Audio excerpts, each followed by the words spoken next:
Yo, what's up guys, it's your boy Anizi with part 4 of What If Naruto was part of the Omni clan. So guys, we last left off on Naruto and Yariko joining the academy. Yariko and Naruto taking some time off the academy and doing some private training, helping Naruto learn about his heritage and his abilities. Naruto and Yariko working together to beat Kakashi, and then Naruto defeating Zabuza before Haku came and saved him as they made it back to the wave village. So let's get started. Kakashi takes Yariko to teach her the dog summon as Naruto was with them since he already knew chakra and tree walking and water walking. Naruto then sees the hand signs Kakashi uses. Naruto was about to use the same hand signs, but his vision then blacks out as he then sees something. But before he blacks out, he hears Naruto-kun from Yariko. Naruto's vision comes back to him as he's standing on a pillar of some sort. As Naruto walks up the staircase, Naruto sees a giant horse with golden ring that radiates more power than both the Sage of Six Paths and Fluffy aka Kurama combined. Naruto wasn't afraid though. He wasn't gonna let Yariko's training down by showing fear. Hello there, child of N and Rias Omni. I mean you no harm. I saw that you were about to do a summoning jutsu and decided to intervene, the creature said. Naruto relaxed a little, sensing that the creature had no bad intentions towards him, which was one of his abilities. So who are you, and what do you want from me? I'm Naruto Omni, as you know, Naruto says. My name is Arceus, and I'm the god of Pokemon. I've intervened because my children wish to see the outer world, but they have no guide, so I offer you the summoning contract to my species, Arceus says. The Pokemon species. Very well, I accept. But isn't there a test I have to go through first? Naruto says, seeing no lies in Arceus' words. Yes, there is.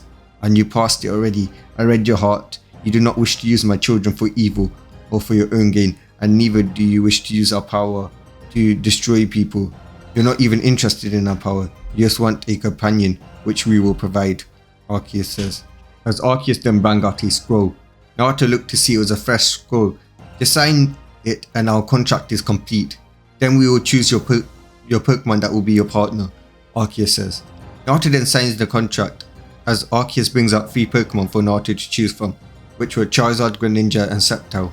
Naruto didn't feel like any of these Pokemon were for him, as Arceus explained the advantages and disadvantages of each Pokemon, like the typing, abilities and everything. Naruto was about to pick one when a small pink ball crashed into Naruto, nuzzling him. After that, it flew around him as Naruto smiled at it. So you want to be my partner, Naruto says, as Mew nodded. Arceus looked amused. Arceus then sent the other Pokemon away. Very well, allow it, but know that Mew is especially very powerful Pokemon. Her power can level a nation of your world in a single strike, Arceus says as Naruto nodded, not even showing that he was interested in power, only playing with Mew. Good luck, my chosen one, Naruto hears Arceus say as his vision darkens and then he wakes up. What's this soft feeling under my head, Naruto thought, as he looks up and turns red. Finally woken up, sleepyhead, Yariko says, playing with his hair, with a cute smile on her face, as then she pulls his head into her breast and starts cuddling him. So what happened, you passed out? Yariko asks, concerned. Yariko-chan, I got my summoning contract, Naruto yells, as he explains what happens to her as she slaps him. Are you stupid? Using summoning hand signs without having a contract? That's suicide. Did you not hear Kakashi when he was explaining it to me? Do you know what will happen to me if I lost you? Well, I wouldn't want to live anymore. A world without you is not a world, she says, crying, as Naruto's heart broke at seeing her cry. Naruto then pulled her into a hug. I know, I could be stupid. Forgive me, Yariko-chan. I didn't want to hurt you. I didn't know it would affect you that much, Naruto says, as Yariko slapped him even harder. Just think about it, you stupid baka. Next time, think about it this way. If anything happens to you, then it happens to me, Yariko says as she grips him tighter in the hug. Fine, I'll forgive you, but in return for making me worry, you're gonna have to take me on a date when we get back to the leaf, she says. I agree to that, Naruto says. So anyways, show me your partner summon, Yariko says. Fine then, Naruto says as he summons Mew. Yariko instantly gets a mood swing as she pulls Mew into a hug, plumping it and spoiling it rotten. Mew nuzzled into her chest. Hi, I'm Yariko and I'm your mummy, and that's your Papa Naruto, she said to the summon. making Naruto blush. Far away from the tree, an emo prick was seeing this as he stared in jealousy. That bastard Naruto. He's taken my dream of having her meet her and member in my harem, emo prick says. After Yariko cuddles Mew, she goes up to Naruto with a serious face. I want Mew, can I have her? Yariko asks cutely. Naruto flicks her head. No, she's our daughter, not just yours. And she's not a toy, Naruto says, as they both go home. Naruto gets scolded by Kakashi for attempting to summon without a contract. Unknown to Naruto, Kakashi saw Naruto as a little brother, because he always helped save him when he was a child. He came to see Naruto as someone part of his family. It was now the day of the Zabuza attack. Both Naruto and Yariko slept in as they woke up late due to this. They were making out the last night, but not having sex, in case any of you lot are wondering, because they're still 12. Sasuke and Kakashi went to the bridge while they were sleeping. Both Naruto and Yariko are woken up by a loud scream. As they run down, they see Tsunami getting pinned to a wall by a bandit. The bandit then spots them and stares at Yariko's assets as Naruto starts to get angry and more possessive, which was a clan trait that he had. Well, beautiful. Don't worry, we will let you live, then you can service us as thanks, they say as Naruto's Omni gun flared. Eyes of destruction pop, Naruto says as he gazes at the bandits and they have their heads pop. The first mistake you made was trying to force yourself onto Tsunami-san. The next was hurting poor little Inari, and finally, your biggest mistake was giving lustful stares at my Yariko-chan, Naruto says, as his possessive characteristics were showing. Yariko then pulls Naruto into a hug. Chill out, Naruto, they're dead, Yariko says. Oh yeah, Yariko, I just remember something. You know how when we were coming to Wave, we were discussing what's better, dog or cat? Well, you know Mew's a cat and you did say that she's the best summon, so I win, Naruto says, as he was cut off by a glare. Let's call it a draw, Yariko says, scaring Naruto as he agrees.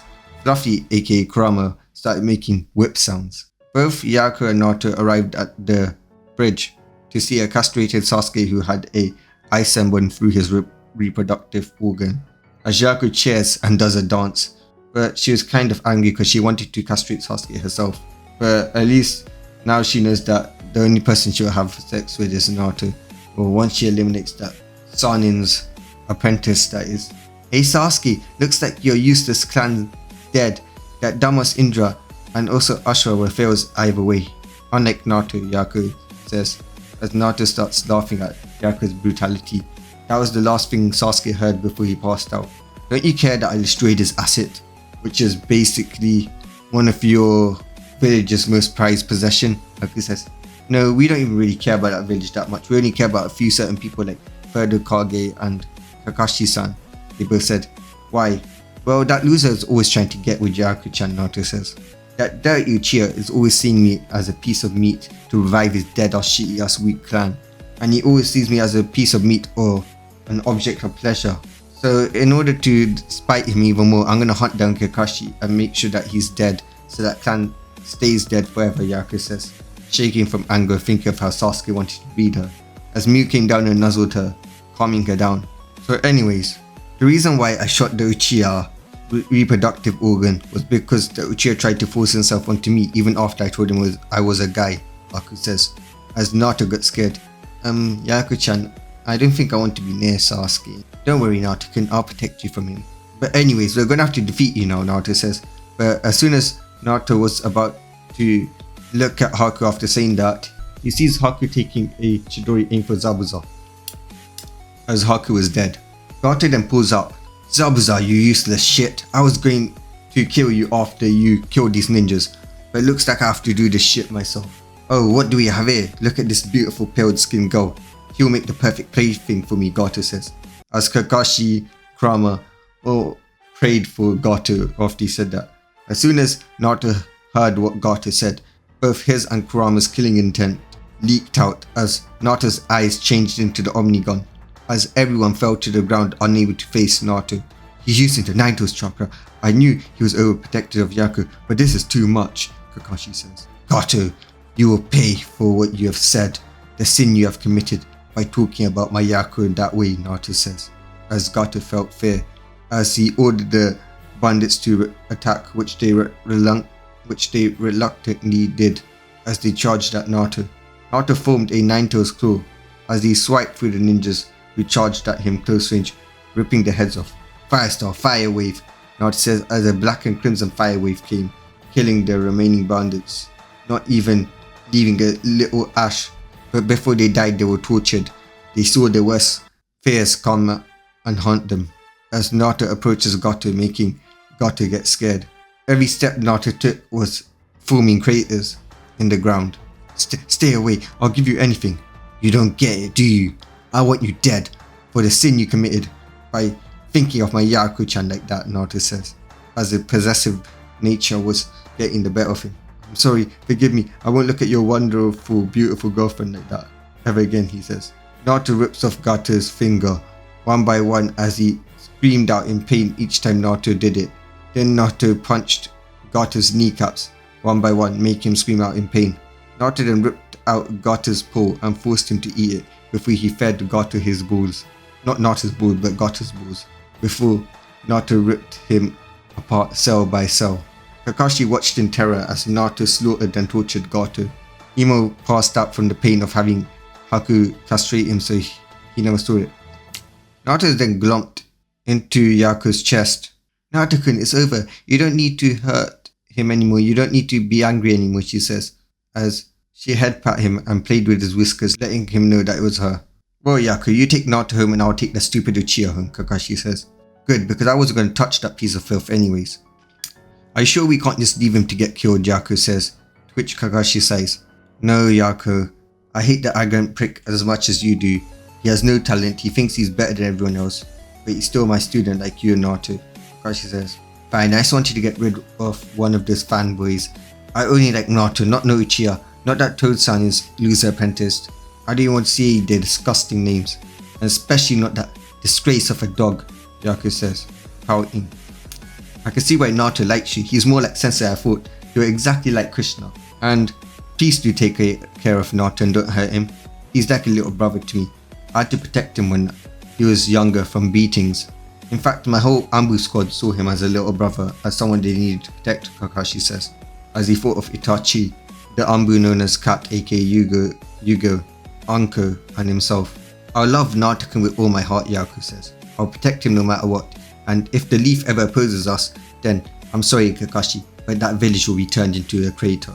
Well, if that ever happens, then that will make you my enemy. But right now we're allies, so let's stop with this theories and get home and rest, Kakashi says.